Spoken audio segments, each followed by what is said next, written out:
ಇದು ಮುಸ್ಕಿನ ಜೋಳ. ನಾನು ಯಾವ ರೀತಿ ತೋರಿಸ್ತಾ ಇದ್ದೀನಿ ನೋಡಿ, ಈ ರೀತಿಯಾಗಿ ತುರ್ಕೋಬೇಕು. ಈಗ 2 ಮುಸ್ಕಿನ ಜೋಳನ ತುರಿದಿದ್ದಾಗಿದೆ. ಕಡಲೆ ಹಿಟ್ಟು ಸುಮಾರು ಒಂದು 50 ಗ್ರಾಮ್ಸಷ್ಟು. ಇದು ಅಕ್ಕಿ ಹಿಟ್ಟು. ಸ್ವಲ್ಪ ಅಕ್ಕಿ ಹಿಟ್ಟು ಹಾಕೊಳ್ಳೋದ್ರಿಂದ ಕ್ರಿಸ್ಪಿನೆಸ್ ಬರುತ್ತೆ, ಒಂದು ಕರೆಕ್ಟಾಗಿರೋ ಟೆಕ್ಸ್ಚರಲ್ಲಿ ಕೂಡ ಬರುತ್ತೆ. ಇದು ರುಚಿಗೆ ತಕ್ಕಷ್ಟು ಉಪ್ಪು, ಸಣ್ಣದಾಗಿ ಕಟ್ ಮಾಡಿ ಇಟ್ಕೊಂಡಿರೋ ಒಂದು ದೊಡ್ಡ ಈರುಳ್ಳಿ, ಕೊತ್ತಂಬರಿ ಸೊಪ್ಪು 1 ಹಿಡಿಯಷ್ಟು, ಹಸಿ ತೆಂಗಿನ ತುರಿ ಒಂದು 3ರಿಂದ 4 ಚಮಚದಷ್ಟು, ಹಸಿರು ಮೆಣಸಿನ್ಕಾಯಿ, ಸಣ್ಣದಾಗಿ ಕಟ್ ಮಾಡಿ ಇಟ್ಕೊಂಡಿರೋ ಟೊಮೆಟೊ. ಈಗ ಸ್ವಲ್ಪನೇ ನೀರನ್ನ ಹಾಕ್ಕೊಳ್ತಾ ಬೋಂಡಾಗೆಲ್ಲ ಕಲಿಸ್ಕೊಳ್ತೀವಲ್ಲ, ಆ ಹದದಲ್ಲಿ ಕಲಿಸ್ಕೋಬೇಕು, ಆ ಕನ್ಸಿಸ್ಟೆನ್ಸಿಯಲ್ಲಿ ಕಲಿಸ್ಕೋಬೇಕು. ಕಲಿಸ್ಕೊಂಡಿದ್ದಾಗಿದೆ.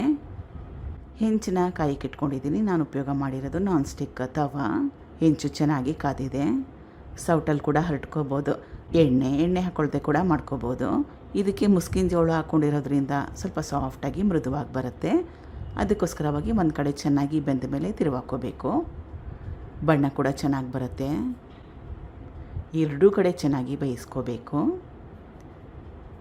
ಈಗಿದಾಗಿದೆ. ಮಿಕ್ಕಿರೋ ಹಿಟ್ಟಿಗೆ ಸೇಮ್ ಪ್ರೊಸೆಸ್ನ ಫಾಲೋ ಮಾಡಿ.